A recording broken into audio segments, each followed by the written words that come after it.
ولا بد إلى آخره تحقق الغير في الحادث والغير تحققه في الباري تعالى لا يكفي في امتياز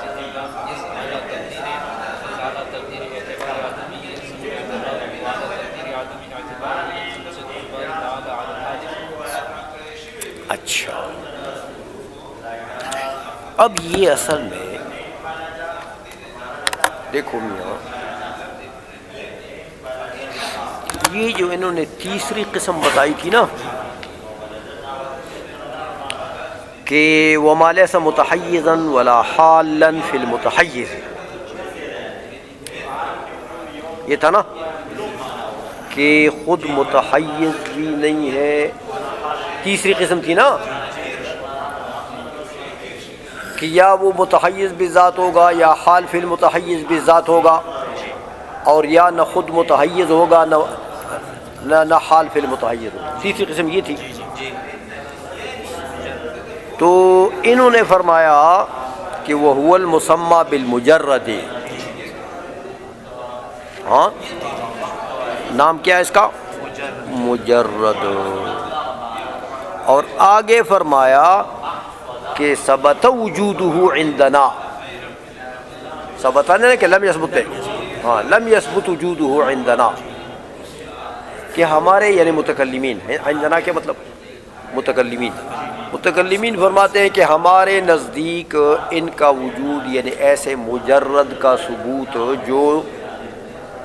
جو کہ نہ متحیز بالذات ہو نہ حال فی المتحیز بالذات ہو، ہمارے نزدیک اس کا وجود ثابت نہیں ہے. شارح نے آگے فرما دیا کہ یعنی وَلَمْ نَجِدْ عَلَيْهِ دَلِيلًا، قاضی عدود یہ فرمانا چاہتے ہیں کہ ہمارا جو وجود ثابت نہیں ہے. کیوں؟ کہتے ہمارے پاس دلیل نہیں ہے اس کے وجود کی دلیل ہمیں نہیں ملی. تو جب وجود کی دلیل نہیں ہے تو میاں فجاز ان یکون موجودا، ہاں وَأَلَّا يَكُونَ مَوْجُودًا، ہو سکتا ہے موجود ہو سکتا ہے موجود نہ ہو، لیکن ہم نے دلیل نہیں پائی. تو میر سید فرماتے دیکھو لم نجد سے قاضی عدود یہ نہیں کہنا چاہتے کہ اس کا وجود نفس الامر میں ہے نہیں، وہ یہ کہنا چاہتے ہیں کہ یار ہمارے علم میں اس کے وجود کی دلیل نہیں ہے، تو اپنے علم کا سلب کر رہے ہیں کہ ہمارے علم میں نفس الامر میں اب ضرور تو نہیں ہے نا کہ جو نفس الامری موجودات ہیں سب کا ہمیں علم ہو. سمجھ آئیے، وہ کوئی عقل کل تو ہم نہیں ہے نا، تو ہو سکتا ہے کہ نفس الامر میں موجود ہے لیکن ہمارے پاس اس کے وجود کی دلیل نہ ہو، ہمیں معلوم نہ ہو. ہمارا علم تو علم قاصر ہے، علم محیط تو ہمارا نہیں ہے. آئی سمجھ میں؟ تو کہتے ہیں کہ بھائی قاضی عدود یہ کہنا چاہتے ہیں کہ ہمیں دلیل نہیں ملی ہے، تو فجاز ان یکون موجودا ولا یکون موجودا سواء کان ممکنا و ممتنعا، آگے ممکن ہے کہ ممتنع ہے اس کا بھی ہمیں پتہ نہیں ہے. آئی سمجھ میں؟ اچھا، تو فمنہم من قنع بہذا القدر. قاضی عدود فرماتے ہیں کہ متکلمین میں سے بعض ایسے ہیں کہ انہوں نے تو اس مجرد کے متعلق اسی قدر پر اکتفا کر لیا. انہوں نے کہا یار ہمیں اس کے وجود کی دلیل ہمارے پاس نہیں، بس چھوڑ گئے. ہو سکتا ہے موجود ہو سکتا ہے. بعض متکلمین نے تو اس پر اکتفا کر دیا، وَهُوَ أَنَّهُ لَمْ يَثْبُتْ وُجُودُهُ، نا اسی پر اکتفا کر لیا انہوں نے. وَمِنْهُمْ مَنْ جَزَمَ بِامْتِنَاعِهِ، بعض متکلمین ایسے ہیں کہ نہیں یار یہ ممتنع الوجود ہے، یہ جو مجرد ہے انہوں نے کہا اس کا وجود ممتنع ہے. اب ممتنع کے لیے انہوں نے دلائل دیے، کہتے بے وجہین، دو دلیلیں انہوں نے دی ہیں. احدہما انہ لو وجد لشارکہ الباری فی ھذا الوصف، کہ اگر یہ بالفرض بفرض محال موجود ہو جائے تو اس مجرد کے ساتھ باری تعالیٰ اس وصف میں شریک ہے، کیونکہ باری تعالیٰ بھی کیا ہے؟ نہ متحیز بالذات نہ حال فی المتحیز بالذات، وہ بھی ایسا ہے۔ تو یہ مجرد بھی اگر ایسا ہے تو یہ تو باری تعالیٰ کے لیے گویا کہ ما بہ الاشتراک ہو جائے گا، ایک وصف مشترک ہو جائے گا اس مجرد اور باری تعالیٰ کی ذات کے درمیان، سمجھے ہو؟ اچھا، تو میاں کہتے ہیں کہ جس کا ما بہ الاشتراک ہو تو ولا بد من ان یمایز الباری، سمجھ آئیے، تو پھر لا بدی ہے کس سے؟ ما بہ الامتیاز سے بھی۔ باری تعالیٰ کے لیے آپ نے ما بہ الاشتراک مان لیا، ایک اور چیز کے ساتھ ایک وصف مان لیا جس میں دو چیزیں شریک ہیں، ایک باری تعالیٰ ہے ایک اور ہے۔ تو جب ما بہ الاشتراک ہو جس چیز کے لیے تو لازمی یہ مناطق کہتے ہیں اس کے لیے ما بہ الامتیاز بھی ہوگا۔ تو ما بہ الاشتراک کو کیا کہیں گے؟ جنس۔ ما بہ الامتیاز کو کیا کہیں گے؟ فصل۔ تو حقیقت مرکب ہوتی ہے کس سے؟ جنس و فصل سے، وہ ذاتیات ہوتے ہیں۔ تو لازم آ گیا کہ باری تعالیٰ کی ذات العیاذ باللہ مرکب ہے جنس و فصل سے، باری تعالیٰ کی ماہیت مرکب ہے جنس و فصل سے، تو یہ لازم تو باطل ہے، ترکیب باری تعالیٰ میں۔ تو جب لازم باطل ہے تو فالملزوم مثلہ، لہذا یہ خرابی کدھر سے لازم آ گئی ہے کہ تم نے کہا تھا کہ یہ ما بہ الاشتراک ہے اور یہ ممکن ہے، موجود ہے، تم میاں یہ ممکن موجود مانتے ہو، تو خرابی لازم آ گئی۔ تو پتہ لگ گیا کہ یہ کیا ہے؟ ممتنع، سمجھے ہو؟ یہ دلیل، پہلی دلیل جو امتناع کے قائل ہیں کہ مجرد کا وجود ممتنع ہے، انہوں نے پہلی دلیل یہ سمجھتے ہو؟ اب یہ جو ولا بد من ان یمایزہ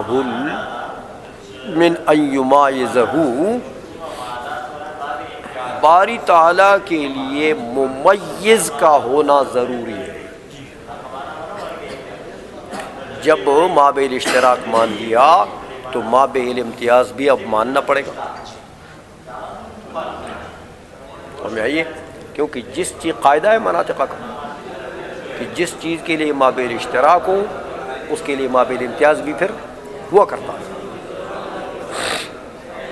تو لہذا ترکیب لازم آ جائے گی باری تعالیٰ کی ماہیت میں۔ فَيَلْزَمُ التَّرْكِيبُ فِي الْبَارِ، دیکھا، وَأَنَّهُ مَحَالٌ۔ متن کو دیکھو، قاضی عدد نے فرمایا کہ یہ تو باری تعالیٰ میں ترکیب لازم آ جائے گی، یعنی ماہیت میں، تو یہ تو محال ہے، تو لازم تو محال ہے۔ تو جب لازم محال آ گیا تو پتہ لگ گیا کہ اس کا وجود ممتنع ہے۔ اس بات کو سمجھے ہو؟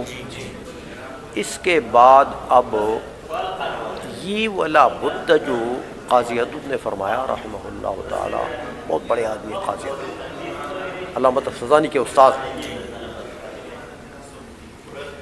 یہ جو ماتن نے تو فرماتے ہیں کہ میاں یہاں ایک اعتراض ہوتا ہے۔ اعتراض یہ ہوتا ہے کہ فرض کرو مجرد موجود ہو تو تم کہتے ہو کہ اس کے وجود سے لازم آ جائے گا کیا؟ ترکیب باری تعالیٰ کی ذات میں۔ تو میاں یہ ترکیب تو اس وقت لازم آتی ہے کہ اگر تم باری تعالیٰ کی ذات میں ممیز کا اعتبار کر لیں۔ باری تعالیٰ کے لیے ایک ما بہ الاشتراک ہے تو ایک باری تعالیٰ کے لیے ما بہ الامتیاز ہے، تو جنس و فصل کا اعتبار آپ نے کر دیا کدھر؟ باری تعالیٰ کی ماہیت میں تو ترکیب لازم آ گئی. لیکن اگر یہ الٹا کریں، کیسے کریں کہ ممیز کا اعتبار اس مجرد میں کریں.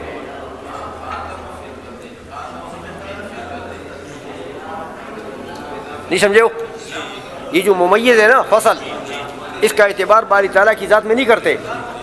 ممیز کا اعتبار کدھر کرتے ہیں؟ اس مجرد کی ذات کے ساتھ. یوں کہو کہ میاں وہ جو مجرد ہے اس کے لیے مابع الاشتراک ہے.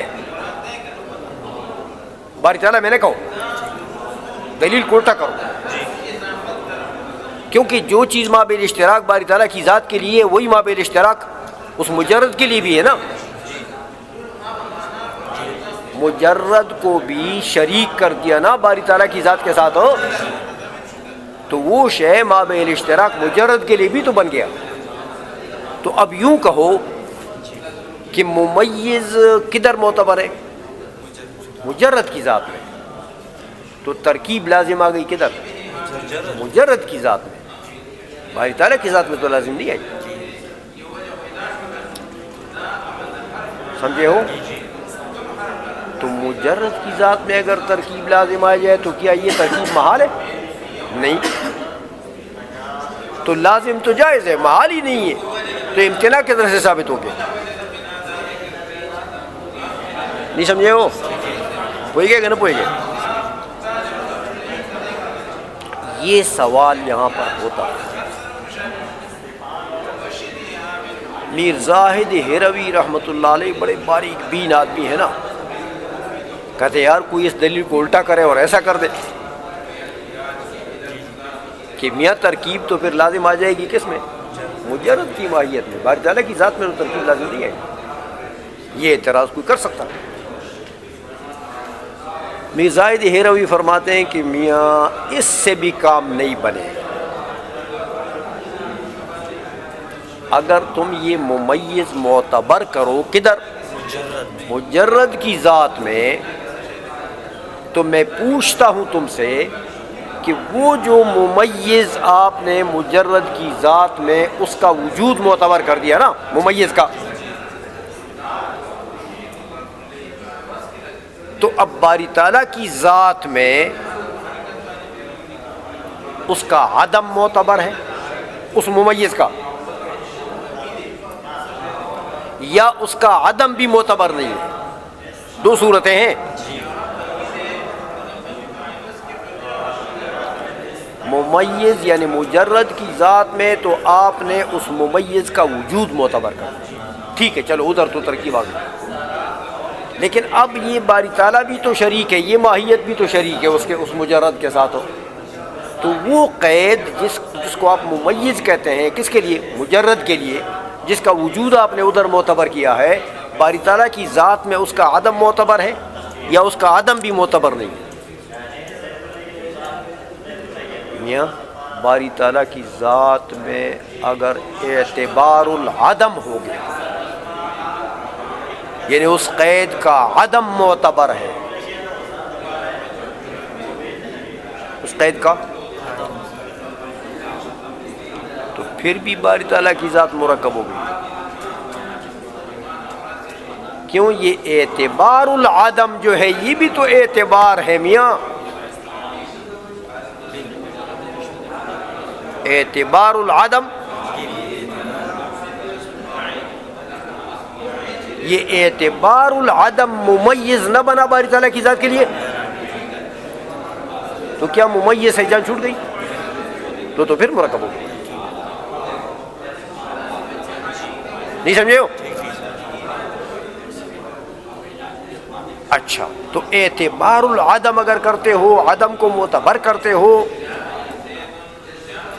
تو اعتبار العدم بھی یہ بھی تو ایک قید ہے. نہیں سمجھے ہو؟ تو یہ قید کیا بنا باری تعالیٰ کے لیے؟ ممیز. نہیں سمجھے ہو؟ یہ ممیز. تو میرا ترکیب تو پھر لازم آ گئی. مابع اشتراک اور مابع امتیاز سے باری تعالیٰ کی ترکیب تو پھر لازم آ گئی. اچھا، اور اگر یہ کہتے ہو کہ نہیں یار کا عدم بھی معتبر ہے. اس قید کا یہ جو ممیز ہے باری تعالیٰ کی ذات میں، اس کا عدم بھی معتبر نہیں ہے.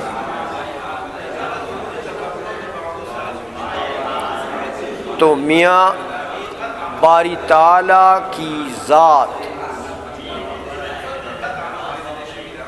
وہ مابع الاشتراک تو اس میں پایا گیا نا، تو وہ تو جنس ہے نا. چلو فصل نہیں ہے لیکن وہ جنس ہے نا. تو باری تعالیٰ کی ذات کیا ہوئی؟ جنس. اور وہ ممکن، وہ مجرد جو مرکب ہے ممیز اور مابع الاشتراک سے، وہ اس کا فرد ہو گیا.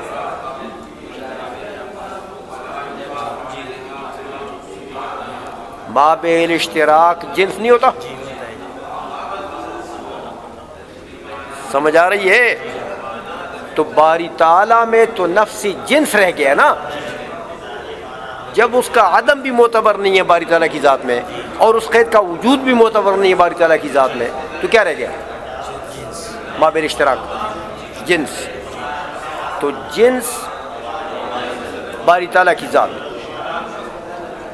اور وہ مجرد جس میں یہ جنس پایا جاتا ہے اور ایک فصل بھی پایا جاتا ہے، وہ اس جنس کا فرد. تو جنس اپنے افراد پر صادق نہیں آتا. تو یہ تو واجب تعالیٰ کی ذات صادق آ جائے گی اس مجرد کے اوپر، اس حادث کے اوپر. نہیں سمجھے ہو؟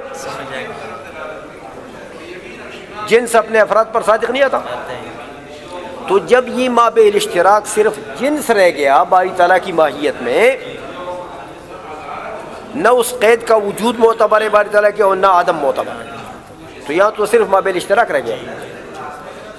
تو اس مجرد میں کیا ہے؟ یہی جنس بھی ہے اور فصل بھی ہے. تو جب یہ جنس بھی ہے اور فصل بھی ہے تو وہ اس جنس کا فرد نہیں بنا. جیسے حیوان ہے، تو حیوان میں کیا چیز ہے؟ جوہر جسم نام حساس متحرک بالارادہ وغیرہ وغیرہ، تو وہ جنس ہے. اچھا، لیکن انسان کو دیکھو تو انسان میں یہ حیوان بھی ہے اور ایک فصل بھی ساتھ ہے. وہ کیا ہے؟ ناطق ہے نا. تو اس حیوان کا صدق انسان پر ہوتا ہے کہ نہیں ہوتا؟ سمجھ آئیے؟ بالکل اسی طرح پھر واجب تعالیٰ صادق آ جائے گا کس کے اوپر؟ اس مجرد کے اوپر. تو مجرد تو حادث ہے، تو یہ لازم بھی باطل ہے. تو میاں کہاں چھوٹو گے؟ سمجھ آ گئی ہے؟ اس لیے اگر یہ سوال جو انہوں نے کیا ہے نا کہ ولا بد من ان یمایزہ، یہ ضروری ہے. اس کو اگر تم دوسری طرف پھیر دو نا، مجرد کے طرف ہو کہ چلو قید ادھر لگا دیں گے، مابع الامتیاز ادھر لگا دیں گے، تو بھی تمہاری جان اس سے نہیں چھوٹ سکتی ہے. ترکیب پھر بھی لازم آئے گا باری تعالیٰ کی ذات میں. سمجھے ہو کہ نہیں سمجھے ہو؟ ترجمہ کرو. کہتے ہیں کہ تحقق الغیر فی الحادث، اگر وہ غیر جو ممیز ہے اس کا تحقق ہو جائے کس میں؟ مجرد میں، حادث میں. چلو باری تعالیٰ کی ذات میں نہ لگاؤ، ادھر لگا دو. تو کہتے ہیں میاں من غیر تحققہ فی الباری تعالی، کہ اس قید کا تحقق باری تعالیٰ میں نہ ہو، اس مجرد میں لگا دو. چلو کہتے ہیں پھر بھی لا یکفی فی امتیازہما، پھر بھی کام نہیں بنے گا اگر ادھر بھی لگا دو. اذ علی تقدیر اعتبار عدمہ، کہ باری تعالیٰ کے جو وہ مجرد ہے وہاں تو آپ نے اس کا وجود معتبر کر دیا. کس کا؟ اس ممیز کا. تو باری تعالیٰ کے متعلق تم سے پوچھتا ہوں کہ باری تعالیٰ کی ذات میں اس کا عدم معتبر ہے یا اس کا عدم بھی معتبر نہیں ہے؟ اگر عدم معتبر ہے، اذ علی تقدیر اعتبار عدمہ یلزم اعتبارہ، اگر اس کا عدم معتبر کرتے ہو تو یہ عدم بھی تم یہ معتبر کرنا یہ اعتبار نہیں ہے، یہ بھی تو ایک قید ہے. تو باری تعالیٰ کی ماہیت پھر مرکب ہو گیا اعوذ باللہ. ایسا میں اچھا والا تقدیر عدم اعتباری ہی، اور اگر یہ کہتے ہو کہ نہیں اس کا عدم بھی معتبر نہیں، جب عدم بھی معتبر نہیں، اب باری تعالیٰ کی ماہیت میں کیا چیز رہی؟ صرف مابین اشتراک. تو وہ تو جنس ہو گیا نا، تو جنس اب، اور وہ دوسرا جو ہے وہ مجرد، اس میں جنس اور فصل دونوں ہیں، تو وہ اس جنس کا ایک نوع ہو گیا، ایک فرد ہو گیا. تو کیا فرد کے اوپر جنس کا صدق نہیں ہوتا؟ ہاں. تو کہتے ہیں میاں یلزم صدق الباری تعالی علی الحادث، اس صورت میں تو باری تعالیٰ کا صدق لازم ہے کیونکہ وہ بمنزلہ جنس ہو گیا. ہاں حادث کے اوپر وہ صادق آئے گا. سمجھ آ گئی بات کہ نہیں؟ چلو میاں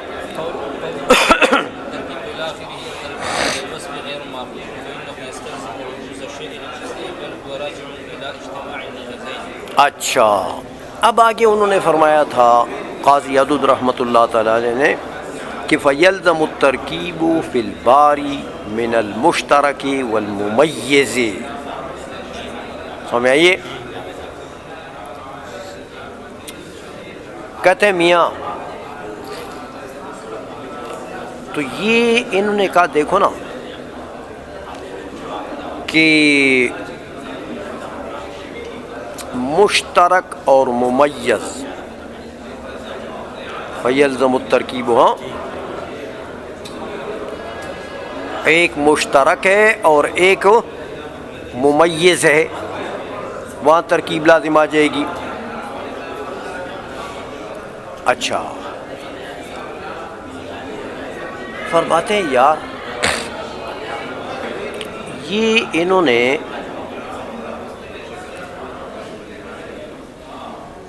یہ جو فرمایا کہ احدہما انہ لو وجدا لشارکہ الباری فی ھذا الوصف، فی ھذا الوصف. اچھا ولا بد من ان یمایزہ الباری بغیرہ، یعنی بغیر ھذا الوصف المشترک. مشترک جو ہے اس کو قاضی عدود رحمۃ اللہ علیہ نے کیا کہا؟ وصف. ما بہ الاشتراک کو کیا کہا؟ وصف.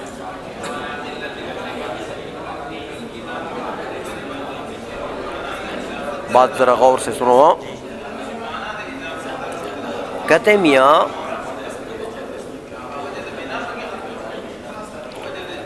یہ کہنا کہ ترکیب لازم آ جائے گی، تو ترکیب کے لیے تم نے اجزاء میں سے ایک جز کو کیا کہہ دیا؟ وصف.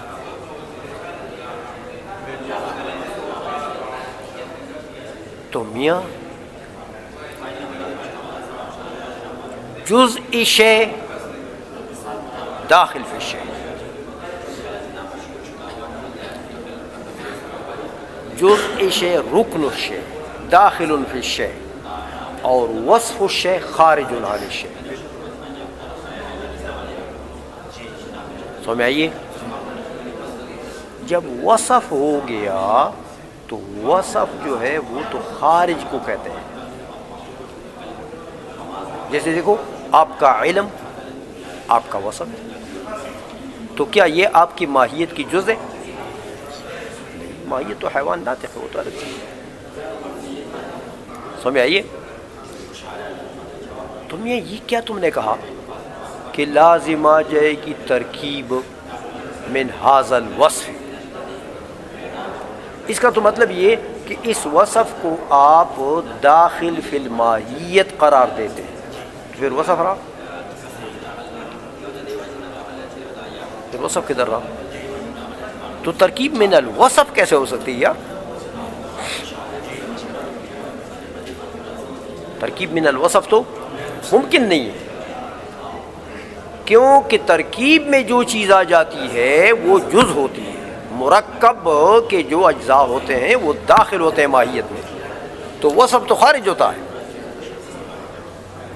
تو وصف سے ترکیب کیسے ہو گئی؟ سمجھ آ گئی ہے؟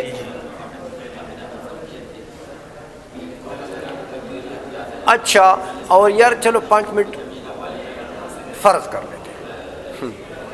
تو دیکھو دو استحالے لازم آئیں گے. اگر ترکیب من الوصف فرض کرتے ہو تو 2 خرابیاں لازم آتی ہیں. اس وصف کو آپ نے جب جز قرار دے دیا، ایک جز اور ہے، ایک جز یہ ہے، یہ ایک جز وصف ہے، تو پھر اس کو کہتے تو وصف ہو نا. تو وصف شے عارض للشے، وصف الشے عارض للشے، تو یہ وصف پھر عارض بھی ہوگا. تو کس کو عارض ہوگا؟ کیونکہ وہ جو جز بنا ہوا ہے وہ ماہیت مرکبہ جو ہے اس کو یہ وصف عارض بھی ہوگا. تو جب عارض ہوگا تو عروض شے لنفسہ، کیونکہ اس کل کو جب عارض ہوا تو جو کل کو عارض ہوتا ہے وہ جز کو بھی عارض ہوتا ہے. تو جز کیا چیز ہے؟ یہی. تو عروض شے لنفسہ لازم آ گیا کہ نہیں لازم آ گیا؟ تو یہ خرابی کدھر سے لازم آ گئی کہ تم نے کہا وصف سے ترکیب ہو سکتی ہے.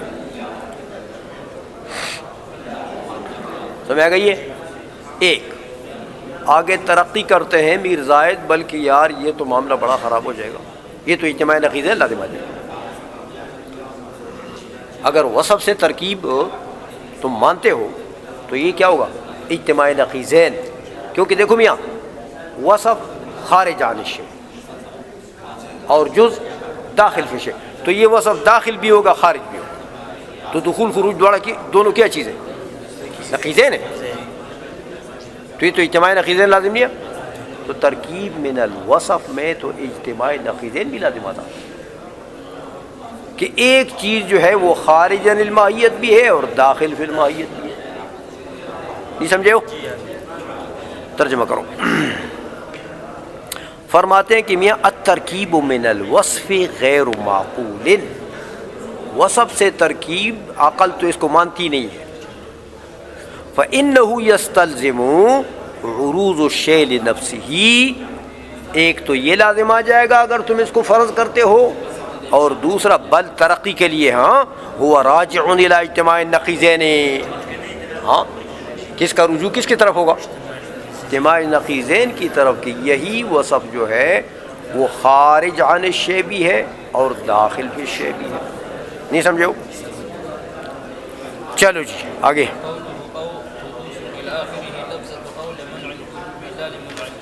ہاں یہ انہوں نے فرمایا کہ یا تو لازم آ جائے گا کیا، یہ انہوں نے فرمایا نا فیلزم اما قدم الحادث او حدوث القدیم. دوسری وجہ امتناع کے لیے بتائی تھی نا کہ ان ھذا الوصف اخص صفات الباری. ہاں یہ جو لا متحیز ولا فی الحال فی المتحیز، یہ باری تعالیٰ کے اوصاف میں سے خاص صفت ہے. دلیل دی انہوں نے قاضی عبد رحمۃ اللہ علیہ نے کہ فإن من سأل عنہ لا یجاب الا بہ، کیونکہ جو باری تعالیٰ کی ماہیت کے متعلق سوال کرتے ہیں تو اس کو کیا جواب دیا جائے گا کہ باری تعالیٰ کیا ہے؟ لا متحیز بذات ولا حال فی المتحیز، یہ اس کی صفت خاصہ ہے. فلو شارکہ فیہ غیرہ لشارکہ ایضا فی الحقیقۃ، اس میں اگر کوئی شے شریک ہے تو وہ پھر ماہیت میں بھی شریک ہوگا. آئی سمجھ میں؟ فیلزم، اب اس کے اوپر تفریع بٹھا دی کہ میں یا تو جو چیز اس کے ساتھ اس ماہیت میں شریک ہے یا تو اس کو بھی باری تعالیٰ کا ہو. تو باری تعالیٰ تو قدیم ہے نا، تو لازم آ گیا حدوث کا قدم، یا باری تعالیٰ کو بھی حادث کا ہو تو لازم آ جائے گا حدوث القدیم. سمجھ آ گئی؟ جب کہ ماہیت جب دونوں کی ایک ہو گئی ہے تو اب دونوں میں سے ایک کو تو کرنا پڑے گا. نہیں سمجھے ہو؟ تو یہ جو انہوں نے کہا کہ دونوں میں سے ایک چیز لازم آ جائے گی، اما قدم الحادث او حدوث القدیم، تو قدم الحادث او حدوث القدیم کے درمیان میں او لے آیا نا. تو دیکھو یہ جو او ہوتا ہے نا یہ احد الامرین کے لیے ہوتا ہے نا، احد الامرین کے لیے. تو احد الامرین کے لیے جب او آتا ہے تو کبھی یہ مانعۃ الجمع میں استعمال ہوتا ہے. ایسی دو چیزیں جن دونوں کا اجتماع ناممکن، ان کے درمیان میں بھی او آتا ہے، اجتماع ناممکن. اور کبھی مانعۃ الخلوہ کے لیے آتا ہے کہ ان دونوں کا اجتماع تو جائز ہے لیکن ان سے خالی ہونا باطل ہے. دونوں میں سے ایک ضرور پایا جائے گا، دونوں پائے جائیں تو سبحان اللہ بغلے مارو، سمجھ آئی نا. لیکن دونوں سے خلو جائز نہیں، ایسا نہیں ہو سکتا کہ وہاں دونوں نہ ہوں. سمجھ میں آ گئی ہے؟ تو میر زائد ہروی رحمۃ اللہ علیہ فرماتے ہیں کہ میاں یہاں بھی یہ او جو ہے یہ مانعۃ الخلوہ کے لیے ہے، مانعۃ الجمع کے لیے نہیں ہے. اس صورت میں تو دیکھو جب ماہیت ایک ہو گئی، واجب تعالیٰ کی اور اس حادث چیز کی، تو دونوں کا جمع جائز ہے؟ جائز ہو گیا نا میاں، ماہیت جو ایک ہو گئی. نہیں سمجھے ہو؟ وہ تو قدیم بھی، وہ تو قدیم کا اطلاق بھی اس کے اوپر، اب ماہیت جو ہے کہ اور حادث کا بھی، تو یہاں تو جمع جائز ہے. تو جب جمع جائز ہے تو یہ مانعۃ الجمع کے لیے ہو سکتا، اس لیے کہتے ہیں یہ کس لیے. ہاں کہ مطلب یہ ہے، ان کا مطلب یہ، قاضی حدود رحمۃ اللہ کا مطلب یہ کہ ان دونوں میں سے خلو جائز نہیں ہے، ان دونوں فسادوں میں سے ایک فساد ضرور لازم آئے گا اور دونوں جمع ہو سکتے ہیں. نہیں سمجھے ہو؟ اس لیے فرمایا کہ دیکھو میاں او لمنع الخلو لا لمنع الجمع، او جو ہے یہاں پر یہ منع خلوہ کے لیے ہے، منع جمع کے لیے نہیں ہے. ہو گیا؟ کدھر ہے منہیا ادی مخکنو کدا کدلتی او نه دا لګېدلې پس شي دا وصف باندې راځي دا الترکیب من الوصف. ها ها ها ها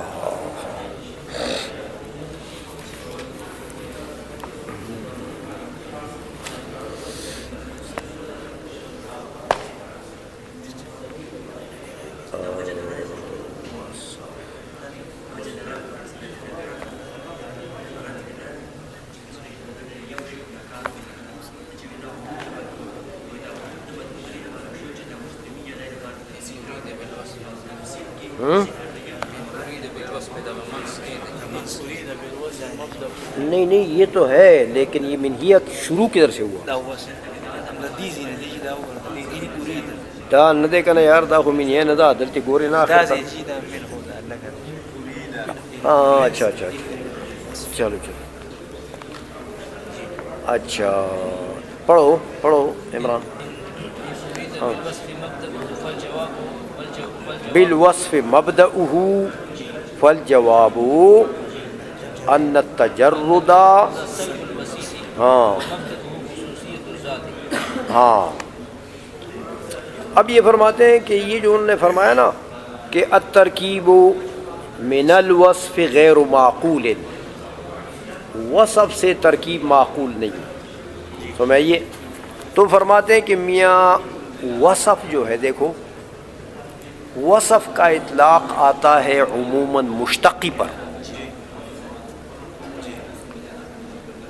جیسے آپ کہتے ہیں نا کہ بھئی اسود جو ہے یہ وصف ہے کس کے لیے؟ جسم کے لیے. الجسم اسود.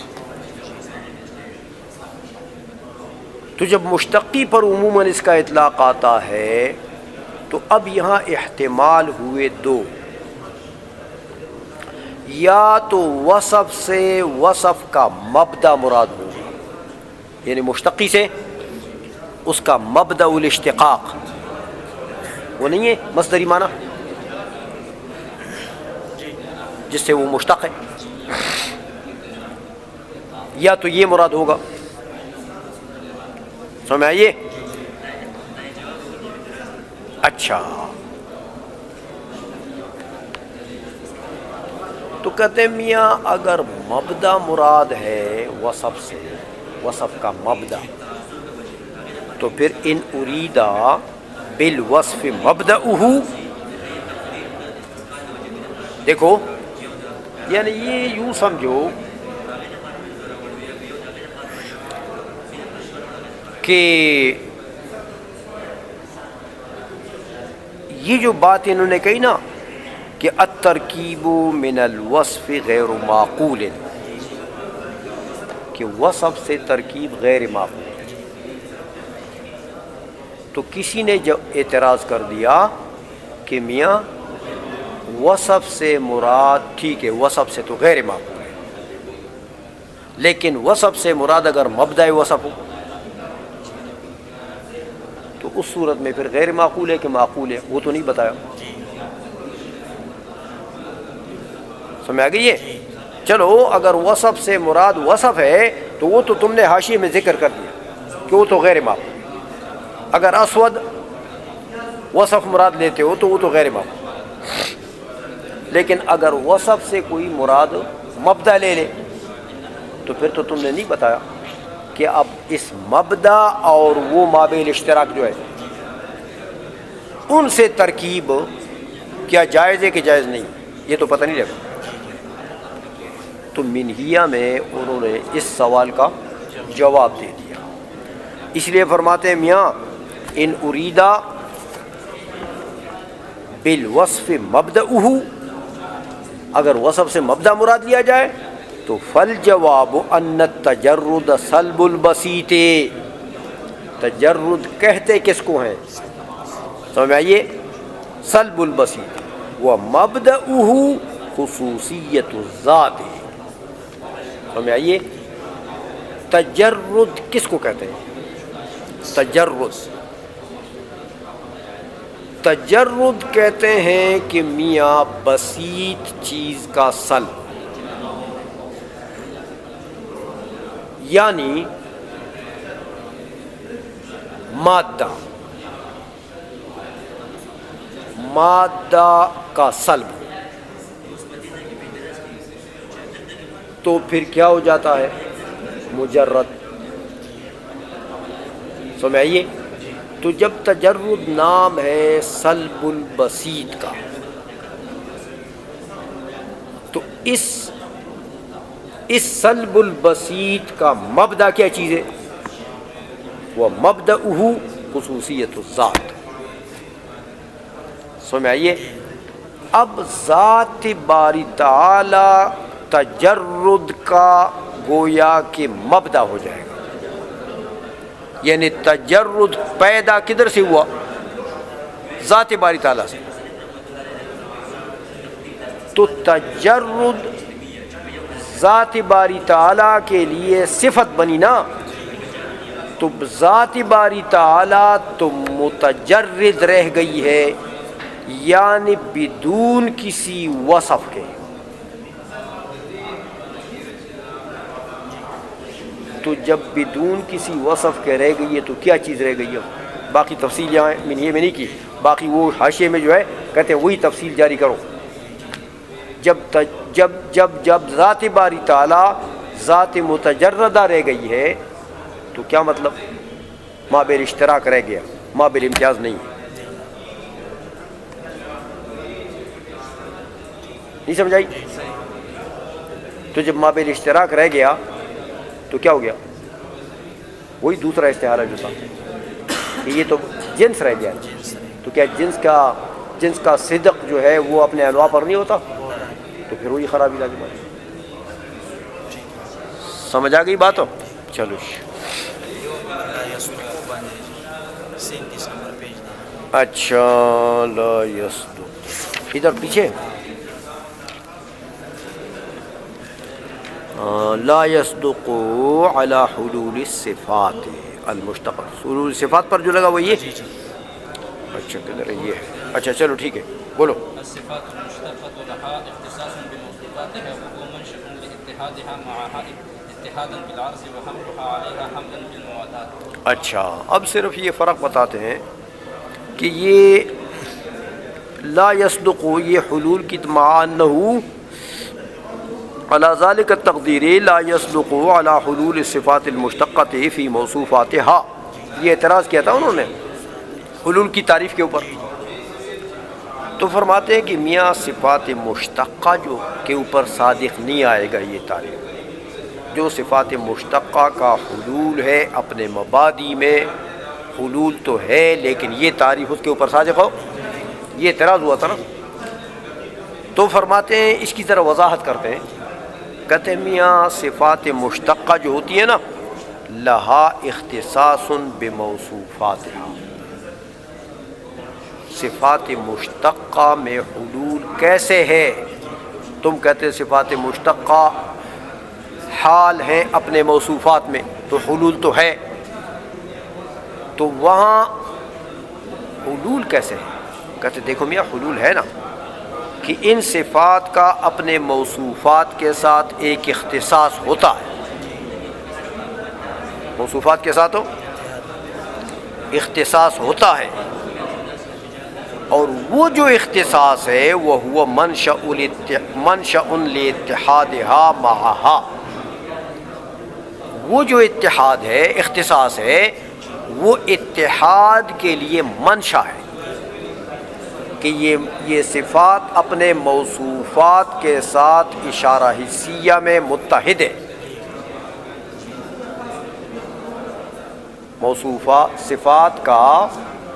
صفات مشتقہ کا اپنے موصوفات کے ساتھ ایک اختصاص ہے. وہی اختصاص منشا ہے کس کے لیے؟ اتحاد بین الصفت والموصوف کے لیے. سمجھ آ گئی ہے؟ لیکن ایک بات ہے ایک میاں اتحاد بالذات ہوتا ہے ایک اتحاد بالعرض ہوتا ہے. یہ جو صفت اور موصوف کے درمیان میں اختصاص ہے یہ اختصاص گویا کہ اتحاد بالذات کے لیے منشا نہیں ہے. اتحاد صفت اور موصوف کے درمیان میں اتحاد بالذات نہیں ہوتا. کون سا ہوتا ہے؟ اتحاد بالعرض کہ یہ صفت اپنے موصوف کے ساتھ قائم ہے نا. تو میں آگے یہ تو قیام کی وجہ سے اتحاد ذاتی تو لازم نہیں آتا. سمجھ میں آ گئی ہے؟ اس لیے فرمایا کہ اتحاداً بالعرض. یہ کون سا اتحاد ہے؟ اتحاد بالعرض ہے. اچھا اور یہ مشتقات جو ہیں میاں ان کا حمل اپنے موصوفات کے اوپر کون سا حمل ہوگا؟ اتحاد تو آ گیا تو اتحاد منشا ہے کس کے لیے؟ حمل کے لیے. جہاں اتحاد ہو دو چیزوں میں تو وہاں حمل جائز ہوتا ہے. حمل تو یہاں پر کہتے ہیں حمل مواتات ہی ہوگا. حمل اس لیے کہ یہ مشتقات ہیں نا میاں تو مشتقات کا حمل تو بالاشتقاق نہیں ہوگا کہ مشتق سے کوئی اور چیز مشتق کرو گے تو اس کا حمل کرو گے یا مشتق کو بواسطہ ذو حمل کرو گے نہیں. اس لیے کہتے ہیں یہ حمل بالمواتات ہے. آئی سمجھ میں؟ یہ اتحاد ہے درمیان ہو گیا.